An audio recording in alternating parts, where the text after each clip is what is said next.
السلام عليكم ورحمة الله وبركاته. صباح الخير على الجميع، يعطيكم العافية. بس نعتذر بس على الخلل الحاصل اللي صار إنه الأستاذ محمد النعمي يعني صارت له يعني ظروف إنه اعتذر عن تقديم المحاضرة اليوم، لكن إن شاء الله راح يعني دكتور حمير وهاجر إن شاء الله ما راح يقصرون معنا، فراح يقدمون لنا المحاضرة إن شاء الله بالنيابة عنه، وإن شاء الله نحاول نحدد يعني إن شاء الله الموعد الثاني في إلقاء المحاضرة إن شاء الله.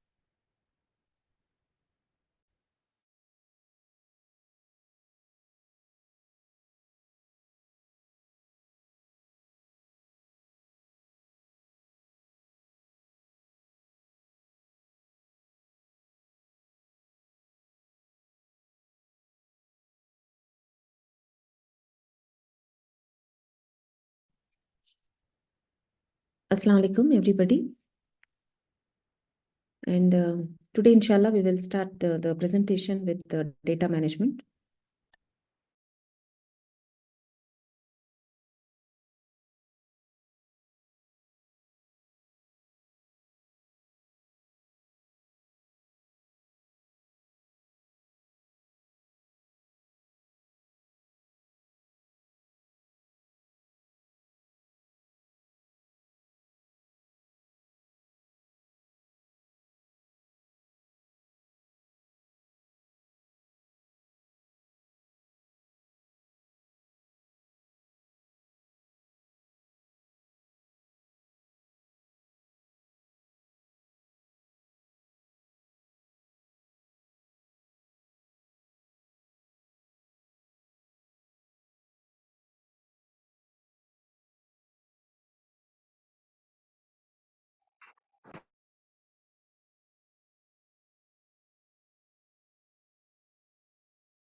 Am I audible?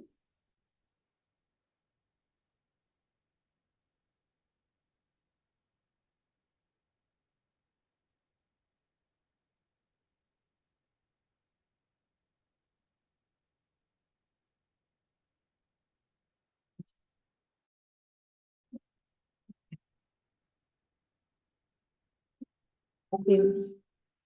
Let us start with the data. Why we need data? Data is a precious treasure for any organization to develop, to understand, to organize their future functions and operations, and also to take again feedback and also act accordingly related to the data. Whatever we have, we can manage, and then we can take actions. So the data, once it is there, it is in the form of raw form. We have to process it and analyze it, interpret it, and then we have to give it weightage statistically and then mathematically and convert into figures. And then we have to make reports and analyze and put it into operational. So the data management, it is a process from the start of making a raw material into something which is a shaped, clear, defined, operational action. So let us start with the outline of what is data, what is data management, why we need to do data management, what is the goal, objective, and the importance, and what is data life cycle. And we will explain what are the types of data and what do you mean by variables and what are the different types of variables and what principles we have to follow for management of the data, how to document data and what are the requirements to maintain data documentation, how to backup data, and also basics of data presentation. What is data? Any observation or any facts which are not interpreted in the form of raw, just in the values or in the form of qualitative or quantitative available observations or facts, that is called as data. That is raw data. And the same data, if it is analyzed and it will be processed and it is useful for decision making, then it becomes an information. So data is a collection of information or the facts which can be processed, analyzed, and it can be used for various purposes. Data will include variety of information, like it can be demographical, like what is if in the hospital or in the Maracas, if we take some characteristics or variables, age, gender, how many are males, how many are females, how many are pediatric age group, how many are geriatric, how many are diabetics, how many are hypertensives. Like this, we can use varieties of classification in the data information and can use it according to our purpose. And if the data is can be structured or it can be unstructured. Structured, yani it can be organized in a proper format in the database in the form of spreadsheets. Unstructured, it cannot be organized in a predefined manner. We have to convert the unstructured into structured form so it can be better utilized. Finally, after we collect the data and information is processed and structured, the final step will be to analyze the data and interpret, and then we can take decisions related to analysis and interpretation and improve our operations. Any doubts you can ask in between, no problem. So the data management is a cycle. It's actions of start in the form of a cycle, where first the data we have to collect and it has to be generated, and then it will be collected. After collection, it has to be processed and stored and managed, and then analyzed, visualization and interpretation. So the data collection from the various sources, either through records, either directly, actively, face-to-face interviews, or from patient by giving self-administered questionnaires, or by giving some spreadsheets or sharing some sheets with the facts or information. After the collection or the tool which we develop, that also has to be validated. The tool which we use for collection of data has to be validated. That I will discuss later. Validation means we have to approve the tool. It should be standardized, it should have no bias, and it should be tested before using the tool. And then we have to process this data, whatever we collected, and the storage of data, and analysis, presentation, illustration, interpretation, then communicate the results, and finally take the decision. So these actions of all this collection to process and decision making, this throughout actions will contribute to the formation of data cycle. What is the objective? What is the goal? Why we need to manage the data? The data, whatever we have, it has to give us benefits in the form of, it will increase the visibility. It can create impact. With the better effective data management, it will save the time, it protects the investment, it increases the research efficiency, it helps in preservation, it helps the clusters or organization requirements, performance analytics.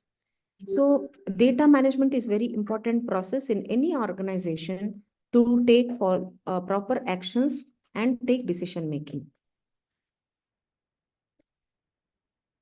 So the main goal of data management is implementing data management best practices into your workflow process.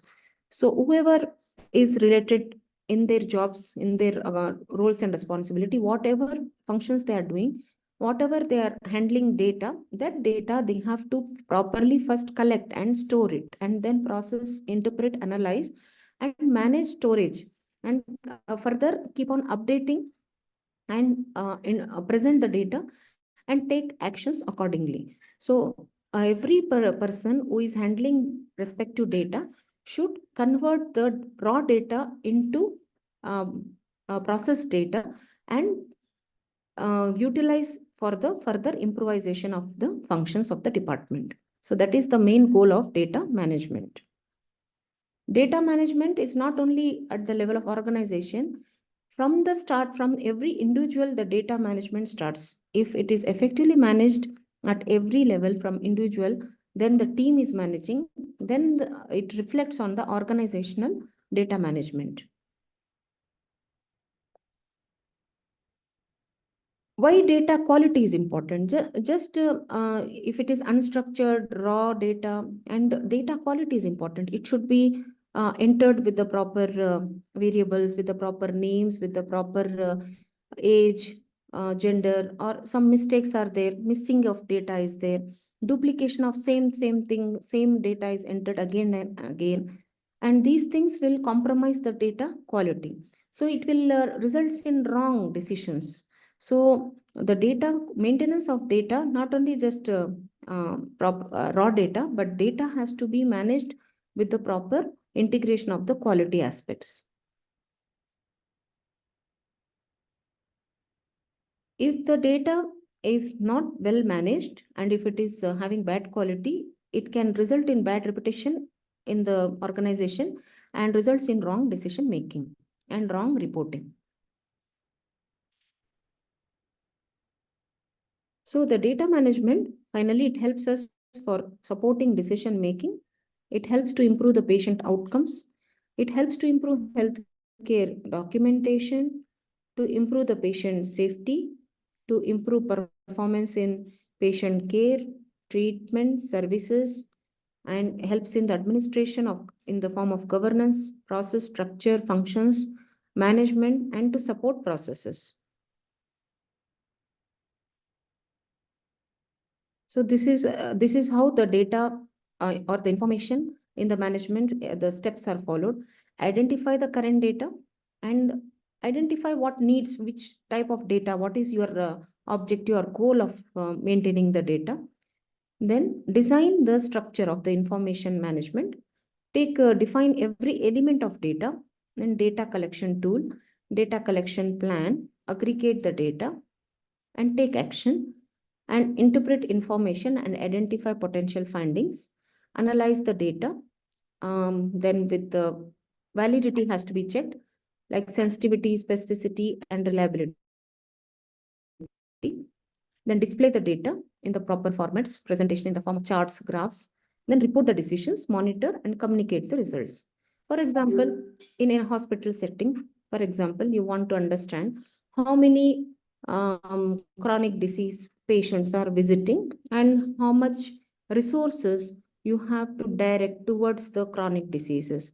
For that decision making, first you have to analyze how many diabetics and hypertensives are visiting patients are there in your facility, or how many are your beneficiaries. In that, again, you can collect how many, what is their age group. You can classify the age group. Maybe they are type 1 diabetics or type 2 diabetics. How many are childhood diabetic mellitus, adults, pediatrics. Then how many males, how many females. And then if they are associated with other comorbidities, with hypertension, with cardiovascular diseases, and how many medications they are taking, how many times they are visiting the clinic, and how many practitioners do we have related to diabetologists or the physicians. So this will help us to get the current situational analysis to manage the chronic disease department. Like this, if you manage the data accurately with the proper entries of data, how age groups and gender and socioeconomic or nationality, and then frequency of visit, number of physicians available. When you collect all this data and then you cross tabulate all these variables and get the analysis, you will get interpretation in the form of understand your baseline characteristics, and accordingly you can plan your resources and develop the clinic or services towards the patient needs. So according to the health need assessment of the community, you can direct your resources for the services of the patients. In that, what you are doing, you are saving the time, you are not wasting your resources, and you are providing the services according to the need, according to the health demand and health needs of the population. So this way, the data management can play a very important role in the management of the services towards the patients, towards the individual families and communities and population. What are the basic concepts we have to keep it in mind related to data? Always the data has to be defined. What data we need? We should first know what is our objective, what is our goal, Why, for what purpose we are taking this data, collecting, analyzing before utilizing it. So we can't take all the data. Whole data or every data, whatever we are collecting may not be useful. Only the specific variables, when we cross tabulate and connect them and interpret them, maybe that can be helping us to take decisions. So we have to first analyze what is our goal and objective related to data management. And we have to focus on information which helps us to develop care for the whole population, for the whole group or whole area, not only individually. And the processes of the data management has not to do at one time. It has to be continuously monitored, and outcomes also we have to keep on monitoring regularly, so that we have to modify changes in every time. Maybe we may get different interpretation. So according to that, we have to take actions differently, different time. And also we have to take care of cost and quality in the terms of data management. This should not be compromised.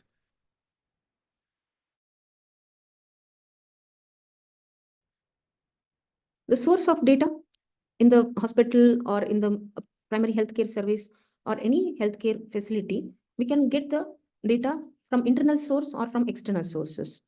Internally, we can get the data from medical records or patient and staff surveys, from the mortality reports or direct observation, infection control reports, incident reports, and externally from reference databases, from accreditation, some boards, from other certified boards. From them, we can extract some reports and we can analyze, or from some national data, from census, from General Authority of Census Statistics Board. So like this, we can collect the data from various internal and external sources.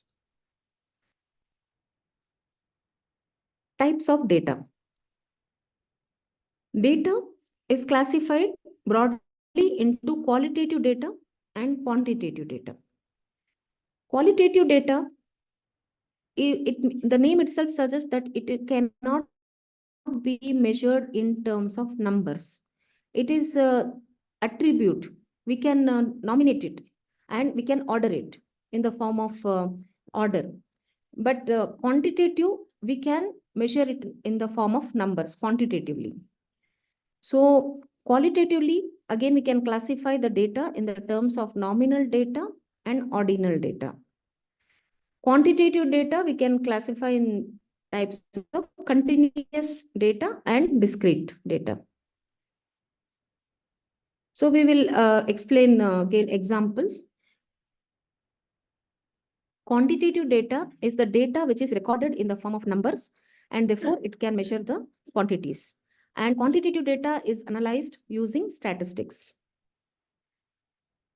Whereas qualitative data, it is recorded in the form of text. It is not in the form of quantity, but in the form of quality, just in the form of different categories. For example, type of hair color, black, gray, blonde, the country the person belongs to, nationality, marital status, like this. So this is all qualitative data. In quantitative data, we have continuous data or discrete data. The data which can be measured in a continuous numerical scale. And it takes large number of possible values. For example, if weight or height, weight can vary from 1 kilo, 2 kilo, even in between values, like 2.5, 2.75 kilo, like this. All this can be considered as continuous because in between values are also considered. So this is called as continuous data. And in continuous, again, we have classification as interval or ratio. In interval, it does not have an absolute zero or negative numbers. For example, temperature. When we tell, it is like 40 degrees centigrade, then 1 degree centigrade, like this in degrees or Celsius. Whereas ratio, it can have absolute zero and negative numbers. And in this, it doesn't have meaning, such as for height variable. If height is 0, it doesn't give any importance. Height cannot be 0. So always the ratio will not have 0. So discrete means it is different from continuous. It will not have in between values. It will have exact numbers or counts.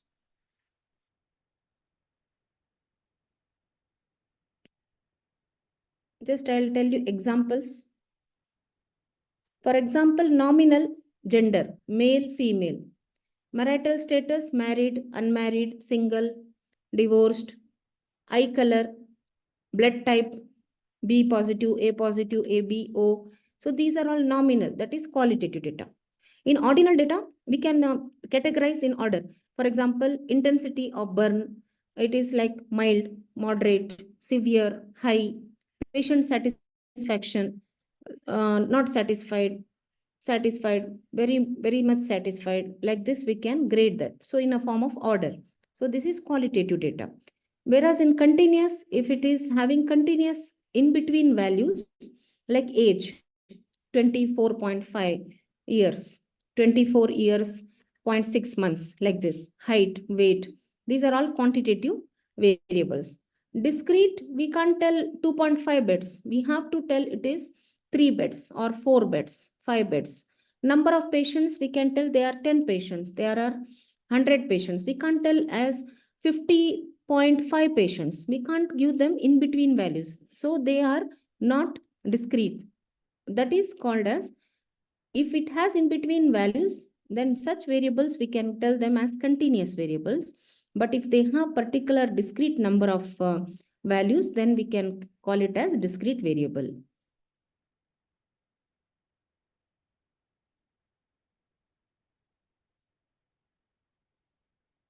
The data not only can be collected in the form of records or interviews, also there are other types of data which can be collected in the form of geographical, geospatial aspect from observation, in the form of audios, videos, digital imaging, documentation, scripts, coded software data, documentation of lab reports, written observations. That also can be one of the types of data.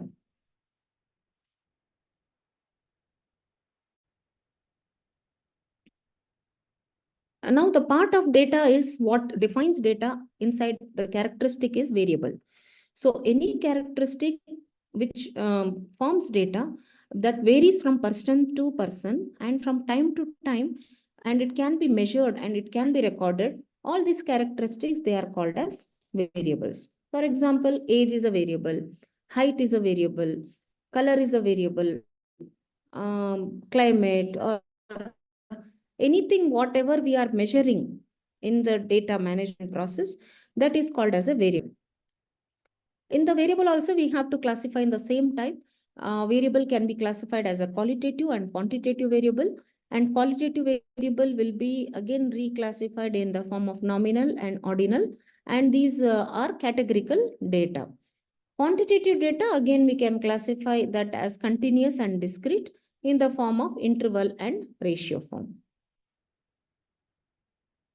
So again, same examples applies here also, quantitative as I told you here, and qualitative data.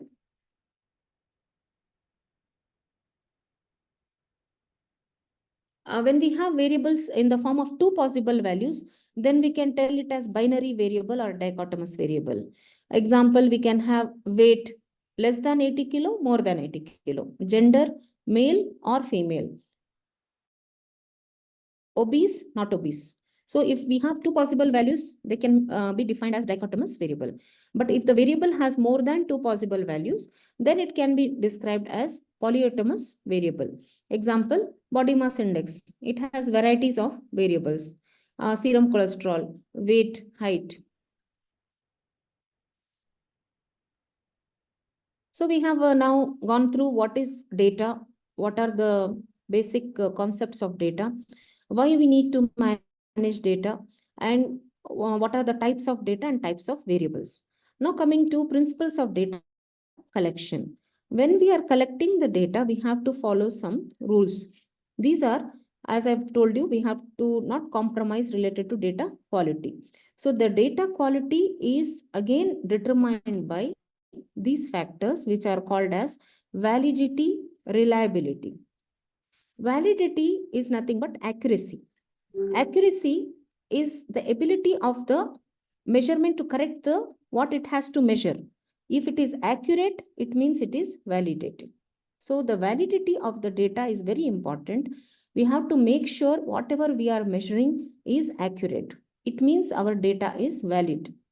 And reliable, what is reliability is also called as reproducibility or repeatability or precision or consistency. It means even if we go on measuring repeatedly the same thing, it should give us same results again and again with the multiple measurements. That means our data is reliable. So some are it always our data cannot be reliable or accurate both times, but if it is both time, see here it is within what we need, it is in the accurate form and also it is reliable. So that means our data is good quality. But sometimes the data can be reliable, but it will not be accurate. And sometimes it can be accurate but not reliable. And if it is of very low quality, then both it cannot be reliable and cannot be accurate, then data will be of bad quality. So these are the principles of data management, that it should satisfy these principles of reliability, validity, accuracy. So when we have accuracy, our data will have precision. So when our precision is good, then we can take strong decisions because our data is valid and it is precise, so that we don't have any bias or confusion in our data management. Then we can take strong decisions based on always the dimensions of data quality should have good accuracy, integrity, completeness, and it is a currency. The data quality is the currency of the organization. It should have uniqueness and it should have validity. So these are the basic dimensions of data quality, which I have explained. Now let us go for the presentation of data. The presentation of data starts with various types of figures, diagrams. Tabular presentation is also one of the representative form of data. Whenever you are representing table in the form of data, you have to uh, develop this outline. You have to give number, table number, title for the table. Then you have to develop rows and columns. And in the columns, you have to mention your variables, which can be on x-axis, which can be your y-axis, simple tables or cross tables, and then total, and in the form of percentages and footnotes, and the source of the table if you are taking from with the evidence. So this is how table has to be represented in the columns, and every column has to be clear with the unit, whether it is in percentage or whether it is kilos or centimeters or meters, whatever it is, it has to be precise. So we can use table whenever we have to organize and compare numerical data information that can be easily represented in the form of rows and columns. If there is large amount of data in the form of structure and easy to read format, we can use tables. And it is helpful when we are having multiple variables and categories. And tables are commonly used in the form of articles and research, any reports that can be used. When such type of data has to be represented, we can use tables.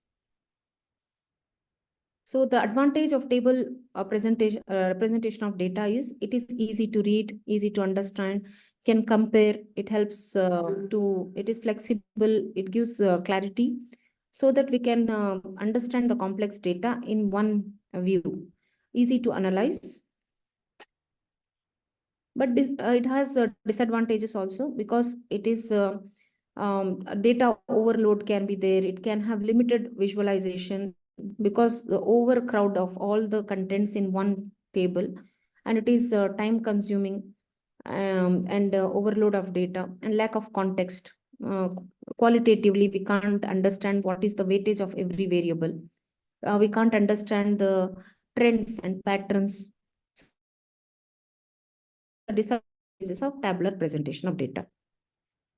So before inserting any data into the tables or any form of figure and graphs, first you have to create dummy tables or dummy graphs before you start your study or process your data management. Then first, after collection, you can integrate the values into these dummy tables, and then it will help you to manage easily. Like this, for example, if you want to understand any type of action, you have to make such type of dummy tables in the form of these variable numbers, percentages, and your variables here. What is the age, gender, male, female? You can classify what all variables classifications are there. And then in the demography, like this, you can create some dummy table. Gender, male, race, like this, and number and percentages. So like this, these dummy tables will help in the future to add all the values and use later for your collection and entering the data. So data backup. Keeping the data backup is very important step in the data management task. When you are collecting data, processing data, but you are not backing up and you are not storing your data and managing your data, it can be a very huge loss. Some data backup is better than none. Automated backups are better than manual, and your data is only as safe as your last backup. So until you save your last backup, your data is not safe. So always, whatever data you are handling, you have to store and manage with the proper storage and privacy issues. So data unintentionally, it can be lost. So always we have to take measures for data privacy and data storage policy utilization. So the data storage options, according to the organization, it can be stored in the PCs or laptops or external storage devices or network or cloud storage. And so like this, according to whatever organization or departmental level of storage options, you can store your local and remote data options. So your data is a life bullet of your research. If you lose your data recovery, the recovery is very slow and it can be costly and even worse. So data storage is very important. So finally, you speak for your data. Data will not speak for yourself. So first you have to manage your data, process, collect, maintain data in a well quality form, and then you have to interpret and present it. Then only the data can help in decision making. So data, it stands for the standards of the organization. If it is well integrated and it has undergone the process of data cleaning, avoiding duplication, maintaining the consistency of data in the form of accurate data, complete data, reliable data, and if it is following the confidentiality and validity policy, privacy issues, and it has sharing management storage options, and if the data driven is value-based data driven action can be taken. And also we can intervene if the dashboard is maintained according to the data, we can plan our interventions and policies, procedures and standards and roles. All this when we are implementing in our management in the organization to process data and management, that is nothing but data governance. And if the data governance overpowers the data management, and all these policy procedures, standards, rules are maintained and the data management is maintained in an effective way, then it leads the organization for the successive outcomes. So always first the important things are understand the concepts of basics of data to maintain high quality data, and it requires good training of all the staffs is essential to manage data effectively, and supportive decision and teamwork is very important for effective data quality collection, processing and data management and storage. Thank you very much for the patient listening. Any doubts?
Assalamu alaikum. Good morning, everyone.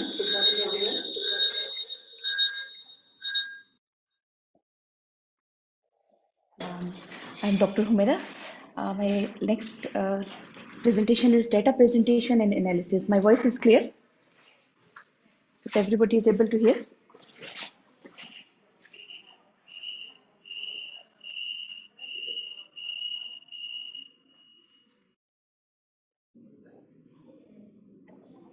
Okay, as Dr. Hajra has already discussed about the basics of data management. So I will go for the data analysis and presentation. This is very important how you are, once you have got the data and you have managed your data, after that you have to analyze and interpret the results to make effective decision making. So this lecture outlines the classification of data, data analysis, how you will analyze the data, how you will present the data, then after the presentation, statistical handling of the data. Some data should go under the statistical analysis and which programs are useful to analyze the data, and then finally how you will interpret the data or make results. I will not go to the detail of classification of data, as already in the first lecture it has been explained how many types of data, qualitative and quantitative. And qualitative is further categorized into nominal, ordinal data, and quantitative into discrete and continuous data. Nominal, as from the name, it is clear that nominal means related to names. It include only the qualities, not into the discrete numbers or figures. So nominal data, for example, hair color or nationality, these all includes into the nominal data. Ordinal means in form of orders like married, unmarried, low, high, moderate, square. And discrete data and continuous data are the types of quantitative data. Discrete means numbers, like you cannot tell in the form of integers. For example, how many persons in this meeting. So you can't say that 2.5 or 2.75. It is either 2, 3, 10, 20, 30 like this.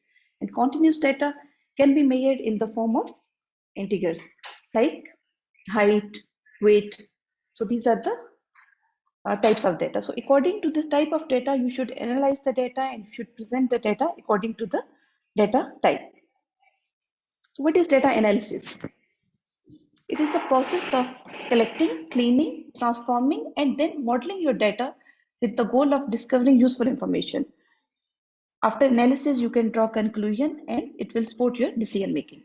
There are various statistical techniques and methods to analyze the data to uncover the pattern, trends, and insights according to your data analysis results. And Then you will interpret the data, you can get the conclusions and make informed decision based on your findings. This is the just summary of data analysis process. First of all, you should know why you need data analysis. Do identify the data and then collect the data from different data sources. Which data you are collecting from the different sources, then you are going to clean it. Cleaning step is very important. If you are not cleaning the data and it is not of you have not validated the data, then it will give you maybe mislead you toward the wrong decisions and wrong results. So remove the missing values, impute the missing values, or remove the duplicates. And also you have to validate the data. After the validation of the data, then do the analysis of the data. It can be descriptive or inferential analysis. And finally, write the report and interpret your results to present to your higher authorities to make informed decision making. What is the purpose of data? Why you need data analysis? It is to obtain the usable and useful. You have to use it and get benefits from it. Irrespective of whether the data is qualitative or quantitative, you have to describe and summarize the data. Then you have to identify the trends and patterns, how you will present in the form of data presentation. Then compare it with the standards or the benchmarks. From that, you can identify either it is reached the standard or benchmark, need improvements. You can create the improvement projects and accordingly you can plan. And you can forecast the outcomes after the data analysis. And finally, I already told that you can make the informed decisions. So how you will know which calculation you will use? It depends upon what you want to know. If you want to know the number of individuals for anything who have answered the surveys, so you will see the frequency. If you want to see the proportion of the people, then you will go for percentages. Similarly, if you want to know the average number or average score, you will calculate mean. And middle value, if you want to the range in the data, it is a big data and you want to know the middle value, you have to find out the median. And then range, you can also check, you can make the cross tabs to compare the two groups and change score. If want to report the changes from pre and post intervention, then you can go for change score. And set standard deviation to show the degree to which response varies from the mean. So this we'll discuss in the later slides. Data presentation is what? It refers to the organization of data either in the form of text, table, graphs, charts, or statistical presentation. Logical and statistical conclusions can be derived from the collected measurements. So there are different types of data presentations. It can be text presentation in the form of text. You can write small presentation, tabular presentation. For some researches, mostly it is used graphical presentation and mathematical presentation. Depends upon your need, you have to present your data. Text presentation is what? Text can be used to introduce the data. Usually text presentation is not being used. You have to just introduce your data. You can give the background to your data or information. You can highlight the key findings along with the presentation graphs. Sometimes it is not representing all your what you want to convey. So you can write small text along with the tables or along with the graphs. Text can be used to provide the additional information or details that may not be presented in the form of graph. So for that, you can add on small text. It is called the text presentation. Tabular is already discussed by Dr. Hajra. I will not go to the detail of that. So for the graphical presentation, quantitative and qualitative data has different type of graphical presentation. You have to choose according to your data, which kind of data you are going to present, then you will choose the type of presentation. Either it can be quantitative or qualitative. For example, quantitative data, which kind of graphs you will use? Histogram, frequency polygon, line chart, frequency curve, cumulative frequency diagrams, or scattered diagrams. While to present the qualitative data, usually types of graphs used are bar graph, pie graph, pictogram, map, or spot maps can be used for the graphical presentation. But you have to keep the key points while presenting your data. Ensure that graph should have a title. It should describe itself, that what you are going to present. Label the components of your graph. Indicate the source of data. At the end of the graph or table, you should write from which source data has been taken.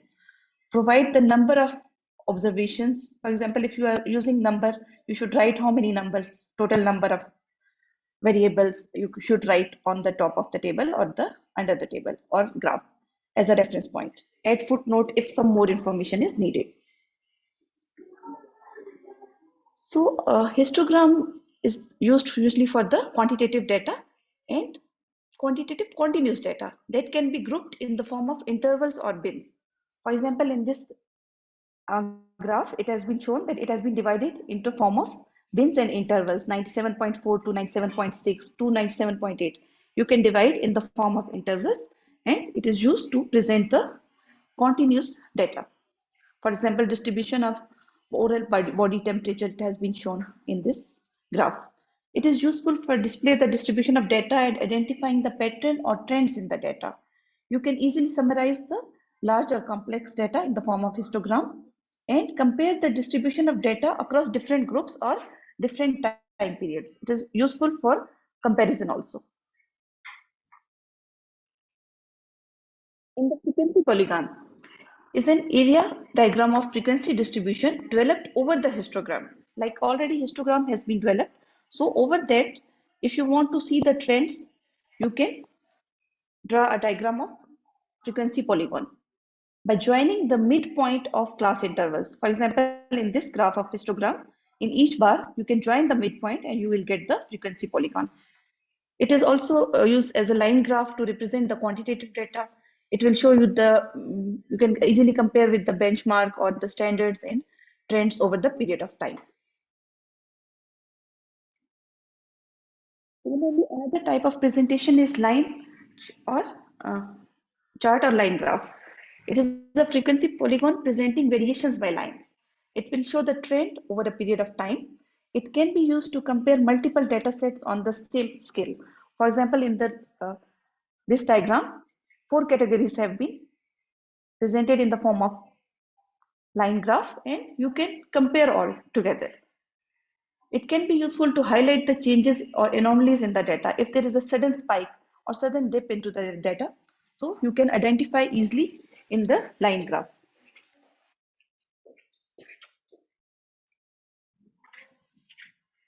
This is cumulative frequency diagram. We call it OGIP diagram also. It is used for visualizing the cumulative frequency distribution of data set. And this is also a type of line graph, and that will present the cumulative frequency of your data values. Similarly, frequency curve, it is usually used to see the distribution of the data. Frequency polygon loses its angulation in the form of curve. In the later slides, I will discuss this. What is the distribution of data, how you can find it, how it is useful. Scattered or dot diagram is another type of the data presentation. It is called a correlational diagram also, to depict the or find out the relationship between two quantitative variables. In this, vertical line should be dependent on the outcome variable, and horizontal should be the either one is dependent and one is outcome variable. Imaginary lines are drawn, and here you can see the distribution of data, how much it is distributed, either they are related or not related. The relationship between two variables you can find by scattered diagram. Bar graph is most commonly used type of data presentation. It is useful for visualizing the comparison of magnitude of different frequencies in the discrete data. Either it is horizontal or in the form of vertical bars. You can find out the comparison between two or more than two categories. It can be used to highlight the trends or patterns within the data, changes in the values. There are three types of bar graphs: simple, multiple, and proportional bar graph. In the next slide, it is shown. Proportional bar graph used to present the data in which total magnitude is divided into different components. For example, in this chart, in this, different institutes number of boys and girls. So these are the proportional bar graph. It is showing the how many males or how many females. Like that, you can present the data in the form of proportional bar graph, or multiple bar graph when it is used to represent the distinct values for more than one item that share the same category. For example, category is same and they are sharing. So you can present in the form of like 3 hospitals. You want to compare the data in first quarter, second quarter, third quarter, or yearly you want to compare. So you can use this multiple bar chart.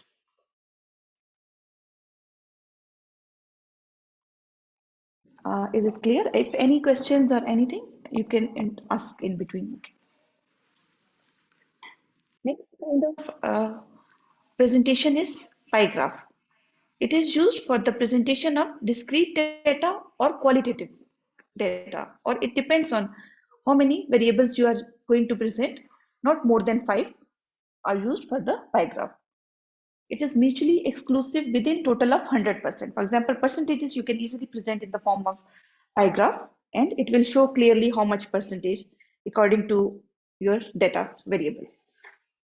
For example, mortality data is shown in this pie graph.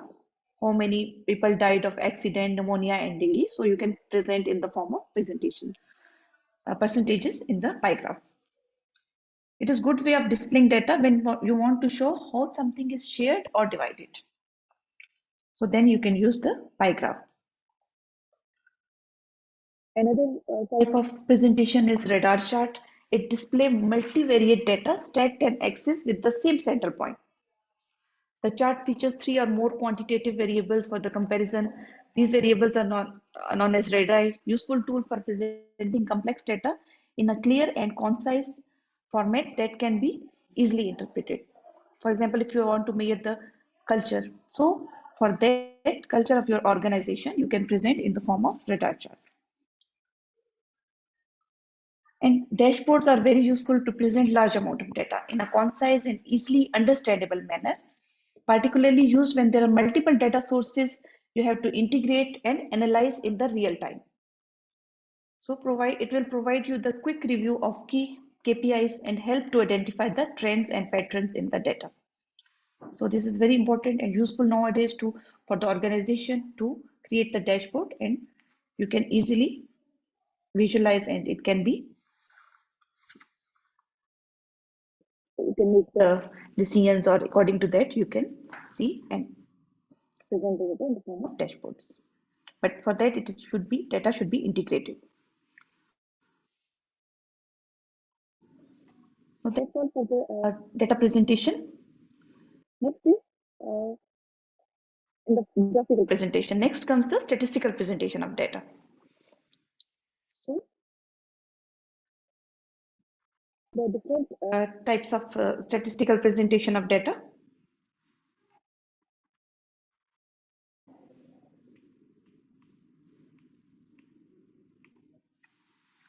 The descriptive statistics and inferential statistics.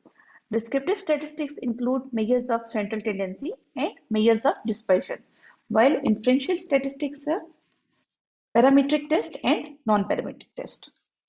So what is measure of central tendency? If you want to measure the central tendency, you have to find out the mean, median, mid-range, and mode. How data is variated from the central points. You can use the measure of central tendency. So what is mean? It is sum of the values of the data. You can add on all the values of the data and then divide it by total number of values in that data set. So you will get the mean. For example, the diastolic blood pressure of 5 individuals. For example, in this example, it is written 83, 75, up to 72. So these are how many numbers are there. This is for the small data set. Just as an example, it is shown. You have to add on all these values and then divide it by total number of values. You will get the mean of that data set. Now you will find out the mid-range. Mid-range is the middle of that data set. But you have to add on largest and the smallest value and then divide it by 2. You will get the mid-range of data set. For example, in this table, it is shown the weight and frequency. So weight is lowest value is 30 and highest is 50. So you will add on these two values and divide it by 2. You will get the mid-range of this data set or mid-range of the weight of the 14 children. So by that way, you can calculate the mid-range of your data. Similarly, you should know the central tendency of data because it can be done in the nowadays different statistical programs, or even in the Excel you can do this, but you should know what actually the concepts of what is mean, median, mode. So according to that, you can analyze and interpret your results. Median is the central value of set of observation. When you cannot find the randomly, if the data set is arranged in a random way, not in the ascending or descending order, you will find the wrong median value. So first you have to arrange the data either in the form of ascending order or descending order. And then there are two methods of finding out the median. If the number of data set is odd, then you will add 1 into that number of data set and divide it by 2. You will get the median. And if the number of set is even, then middle values you will find out by dividing number of values with 2 and then number of values with 2 and plus 1. You will get the two values. So after this, you will get the average of these two values, add these two values and divide it by 2. You will get the median. I will show in the next slide the examples. For example, the diastolic blood pressure of 9 individual was, for example, 83, 75. It is randomly numbers are arranged. So first of all, you have to arrange in the form of ascending orders. So once you have arranged all the values in the form of ascending order, then you see this number is odd. 9 numbers are there. So you will add 9 plus 1 by 2 and the median is 5 in this odd number data set. So the median value of 5 in the set of data 79. It came 5. So 5 means the fifth value in this is the median 79. Similarly, if you have the even numbers, so how you will find out? You will calculate first of all arrange in the ascending order, then you will find two mid values. First divide the number, here 10 numbers are there. So you will divide it by 2, you got 5 and then add 1 into that, you will get the 6. So fifth and sixth values are the median values. So two middle values you got. So from that you will add on both values and divide it by 2, you will get the median for the even numbers.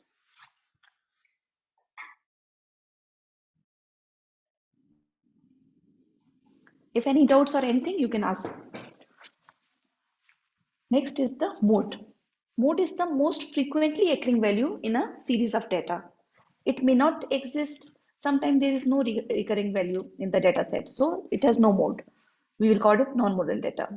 But it can be unimodal, bimodal, trimodal. For example, in the first example, in this, it has two modes. 4 repeated twice and 7. So then you have to find out the two numbers and divide it by 2 or average of the two modes, you will get the mode of this data set. And in another example, 3, 5, 8, 10, 12, is there any mode in this data? There is no mode. There is no repetition of the numbers. So this data set is no mode. So similarly, you will find out the mode. After the central tendency comes the measures of dispersion. These are used to measure the extent of spread or dispersion of a set of observation around the mean. First was what is the mean or median, and these are the central tendencies. Now if you want to see the dispersion from the mean, so these are called the measures of dispersion. The measures of dispersions includes range, mean deviation, variance and standard deviation. What is range? First you find out in the measure of central tendency mid-range. This is range. Range is difference between highest and lowest value. First, in the mid-range, you added highest and lowest value and you calculated the mean of that. But now the range is, what is the difference between highest and lowest value? Mean deviation is the average of difference from the mean. You will find out the average of difference and it should be calculated regardless of sign around the mean. I will discuss in the later. The average of square differences from the means are called the variance, and square root of variance is called the standard deviation. This is just for your knowledge that you should know what these terms are and how these are being calculated. Range, as I told in this data set, you can see it is already arranged in the form of ascending order. So you will calculate range from, subtract the lowest value from the highest value, and you will get the range of that data set. And mean deviation is what? You will find out the mean, and you will check from that deviation from the mean. The mean is 35 total. You have to add and divide it by number of observations in the data set. So it is 5. Deviation from the mean, you can subtract this number from each value, and then you can calculate the mean deviation. Similarly, variance is square deviation from the mean.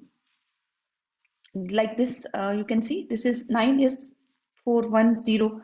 This is all the squared values of the this data set, and divided by n minus 1. Total number of data was 7, so subtracted 1 from that, and you got the variance.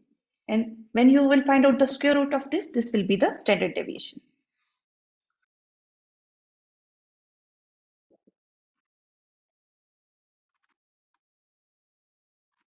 Normal distribution. Now next is the distribution of data.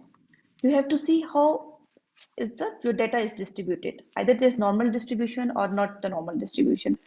So if the data is normally distributed, so maximum values are lying within the 1 standard deviation of the mean, or 2 or 3 standard deviation of the mean. So it means that your data is normally distributed. So statistical test can be used depend on how your data is distributed. If mean, median, and mode are coinciding, so there will be a symmetrical graph like this, and you can say that your data is normally distributed. It should be a bell-shaped, and based on the mean and the standard deviation, mean, median, and mode are equal. But when your data is not symmetrically distributed, it is asymmetrical distribution. Either it is rightly skewed or towards the left skewed. Like in this graph presentation, you can see in this here it is negatively skewed or left skewed. It means mean is less than median and median is less than mode. So this is called the negatively skewed or asymmetrical distribution. Similarly, if positively skewed means mean is more than median and median is more than mode. So it is positively skewed. Why you want to do the measures of centered dispersion? Why do you have to check? To see, because there's large data are there, so you have to find out either you can like apply the results to the population. So you have to see, is it normally distributed or not? Then according to that, you have to go for the statistical test, and you can find out your results or the dispersion, how it is dispersed. Standard deviation is most commonly used and most appropriate measure of dispersion. It is, as already discussed, it is root mean square root of the values from their mean, or the square root of variance, you can also call it. This is the formula. It can be applied in different API calculators or in different programs. You can calculate this. And how you will interpret. A large standard deviations mean your data points are far away from the mean. If your standard deviation is small, it shows that they are clustered closely towards the mean. It will summarize the deviation of large distribution from the mean, and whether the variance of difference of individual from the mean is by chance, or it is by chance, or it is by error. So you can easily find out. It will help you to find the standard error and find the suitable size of sampling for the valid conclusions. If you are going to draw the sample size, either it is giving the valid conclusions or not. It depends on your standard deviation. Similarly, another statistical test is coefficient of variation. It is a measure used to compare the variability. It is a unit-free measure to compare the dispersion of one variable with another. If you want to see the dispersion, not from the mean, from one variable to the other, you will use the coefficient of variation. It is expressed as percentage of mean, and this is the formula for that. You can divide the standard deviation by mean and multiply by 100, you will get the percentage of standard deviation from the mean. This is called the coefficient of variance. This table summarizes the tests of the statistical significance, which tests are applicable to which kind of data and which kind of distribution. For example, if your distribution is normal and quantitative data, so parametric tests are used. But if you're, as already discussed, the asymmetrical distribution, either it is positive or negative, and qualitative data, non-parametric tests are mostly used for this. And what are the parametric tests? Mean, standard deviation, or t-test or ANOVA test can be used. Non-parametric, sign test, chi-square, or other further advanced tests. You can go for Wilcoxon test or so on. Tests of statistical significance are used to test between the two groups if it is unlikely to have occurred by chance. For example, if you want to compare the means, you can go for the t-test. And to compare the number of, for example, if you want to show in the performance metrics for a random sample of employees before and after the training program, you can go for the t-test. And chi-square comparing ratio usually used for compare the ratios to compare the number of surgical infections between two types of surgical procedures. These are the ratios. So you can compare the rate of healthcare associated infections. You can go for the chi-square test. For comparing the two distributions, or you can go for the correlational analysis between two quantitative or the continuous variable. As already shown in the data presentation, that scatter diagram is used for correlational analysis, and it measures the degree or strength of relationship between two distributions. Either it can be positive, moderate, or strong positive, or weak positive correlation. For example, if it is range from -1 to +1. So strength of correlation, how you will tell? 0 is less than R, and if it's 0 to 0.3, it means weak positive correlation. And if 0 to minus 0.3, it will be weak negative correlation. Similarly, you can find out the strength of correlation. In the diagram, it will be clear. For example, here you can see in the scattered diagram, there is a positive correlation between two variables, x and y. In the diagram, it is showing that one is raised and other is also raised. For example, in the physics, if you are going to increase the physical activity, so for example, if you are going to do for the smoking or cancer patient, you can see there is two variables you want to compare. So if smoking is increased, the chances of lung cancer will increase. So simultaneously, if one thing is increased and other is decreased, this is negative correlation. For example, in the cardiac patient, if you want to see the physical activity or healthy behaviors are more, and risk of cardiovascular disease is getting reduced. So there is negative correlation between these two variables. Sometimes there is no correlation between two variables. For example, if you want to check the relationship of T with the cardiovascular disease or any other disease, that you will find out in the result after the analysis there is no relationship. So diagram will be like this. Or this is the scale from -1 to +1. Positive correlation will be 0 to +1 and negative will be 0 to -1. Accordingly, you can grade into weak to strong. These are the different statistical programs that can be used for the data analysis. No need to go by the calculator or these things. You have to present a lot of huge data. So if you have the statistical programs, you can easily analyze the data. Epi calculator can be used to do the simple analysis from that, but it does not allow you to import the data into that. Data cannot be imported. So that will be a challenge.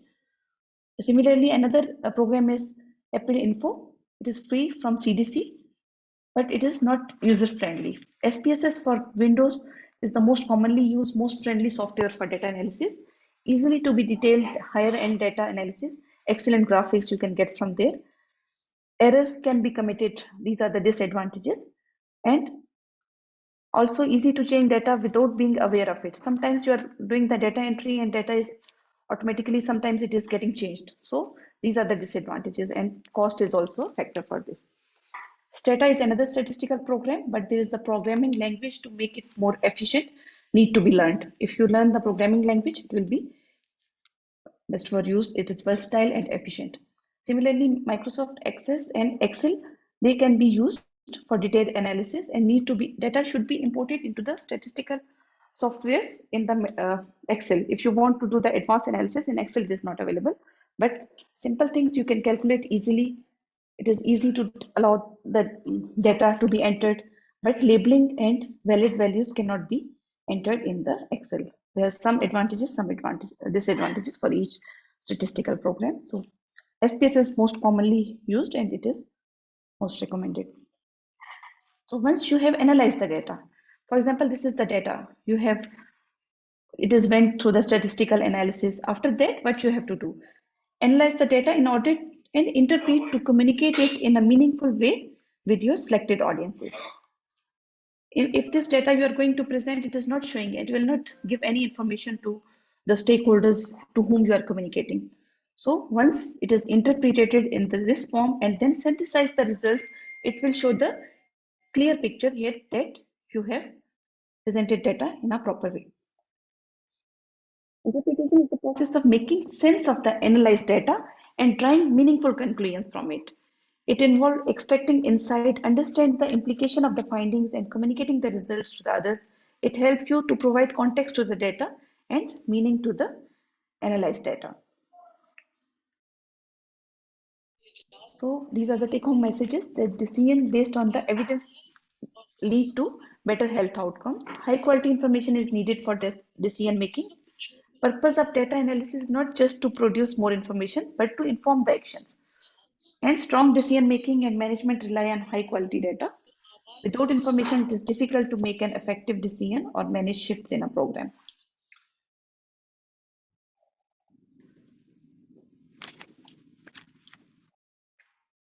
So these are the references. If any questions, any queries, you are most welcome.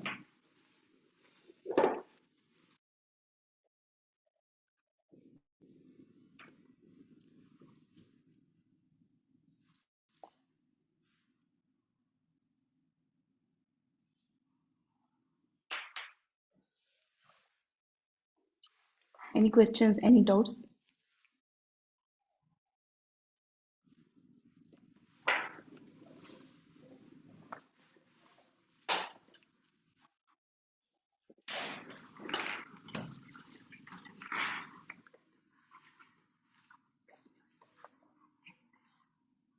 Oh, meeting with it.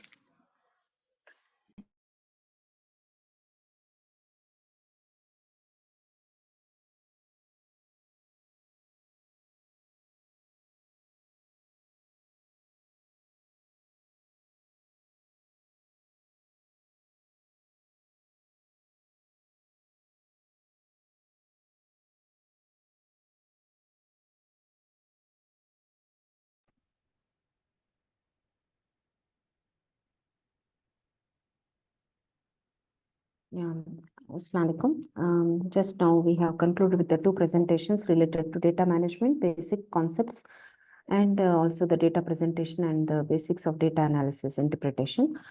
Now to conclude, we have to conclude with another part, that is what are the ethical considerations to be considered when you are managing your data in the process of data management. So let us have a short discussion related to ethical considerations.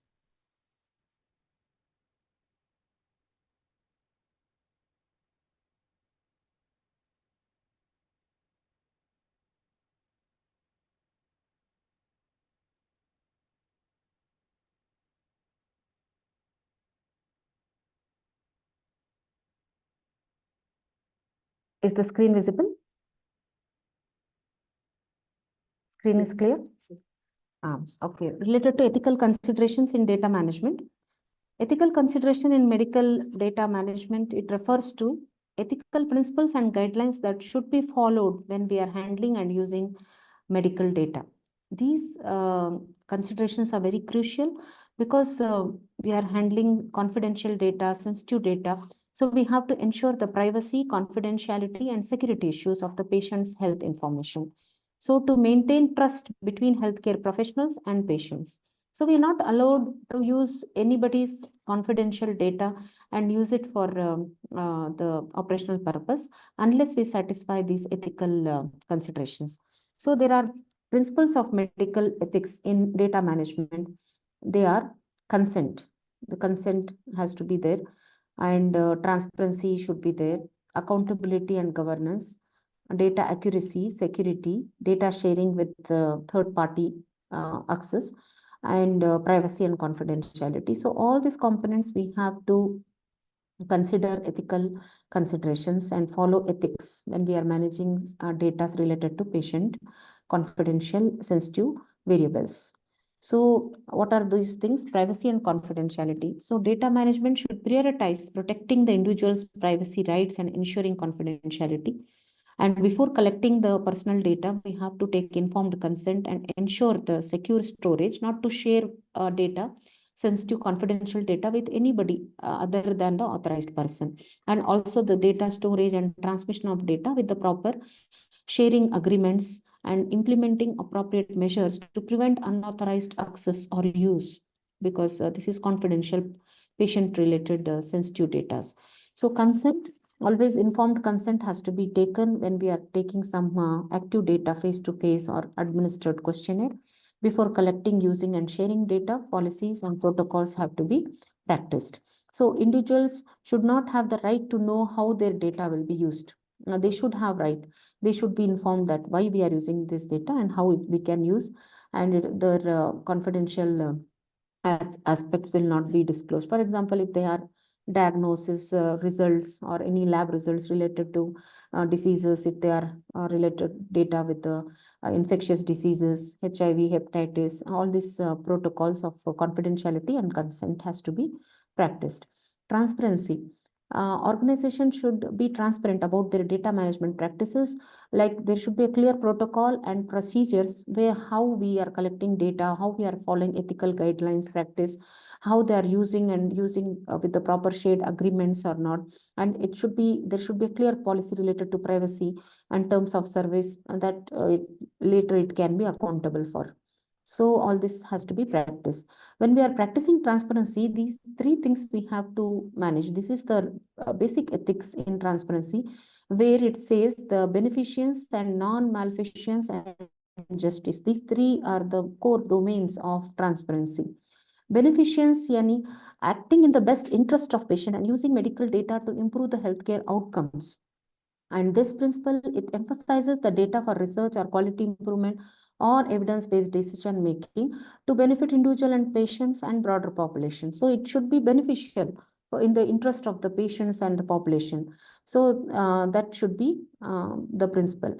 And non-malfeasance, that is, there should be no harm to the patients through the responsible use and management of medical data, and that requires healthcare professionals to ensure accuracy and integrity of the data so that there is no potential harm to the patients when we are managing the data.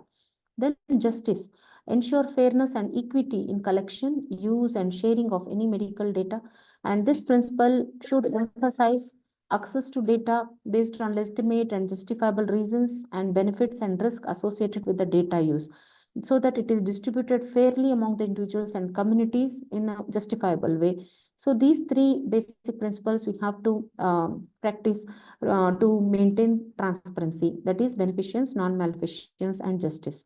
And data accuracy is also the ethical part, that is data management should always have these principles of accuracy and integrity, where how it is collected and implemented so that the errors are minimized, and regular updating the data, verifying data, and verifying the and providing the individuals with the ability to correct inaccuracies. So this is one principle. Accuracy, as already I discussed, related to validity, that is nothing but accuracy. And I told these, anything which we are not following data security, data storage, data backup, then also it's not following ethical principles. Like data security, Always the organizations who are handling large data management, they should have a robust security measures to protect the data from unauthorized access, so that the data is not encrypted and there is a secure storage system, and regularly it should be updated with the security protocol. So that's why we have departments of cyber security to avoid this cyber crimes and data thefts.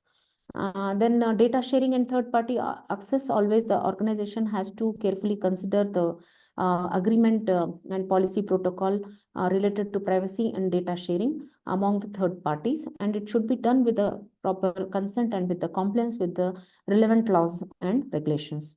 And accountability and governance, organizations should establish a clear accountability mechanisms and governance structures to ensure compliance and ethical data management practice, to assign responsibility and to develop policy, protocol, standards, procedures, that who will manage data, how they will do regular collection, how they'll maintain the data quality, integrity by doing regular audits, and provide mechanisms for individuals to raise concerns or lodge complaints if any issues related to ethical concerns or data management, privacy or security issues, and data storage and collection issues. So these principles, they provide a very important framework for ethical decision making in medical data management, and it helps the healthcare professionals in maintaining patient privacy, confidentiality, and trust. So in summarized form, ethical considerations are those ethical principles which can uphold the patient's rights and trust, that has the potential for medical data to improve the further healthcare outcomes. So always data management should follow proper ethical guidelines according to rules and regulations of the organization, and everybody in the organization is responsible for the data and ethical use, so that there is a maintained trust and individuals whose data is collected and managed according to the protocol and rules and regulations. Thank you. This is just I wanted to brief these important legal rules and regulations related to ethical considerations whenever you are handling, processing, or managing data.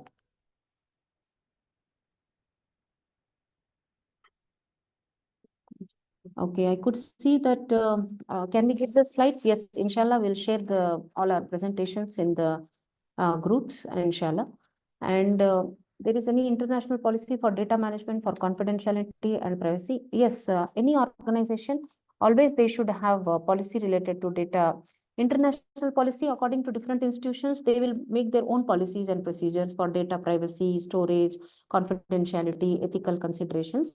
So, if it's a Ministry of Health or if it is a health cluster, they should have their own data policy related to data management with some international references, evidence-based. Inshallah, we'll share the slides, and any doubts, most welcome to ask any doubts related to our presentations. Yeah, related to the certificate, we'll discuss with the administrative sections and let you know if there is any a certificate available for this attendance. Thank you for the attendance.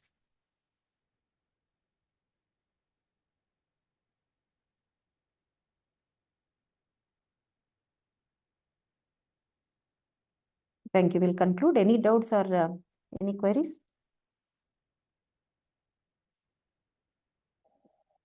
Thank you all for your participation.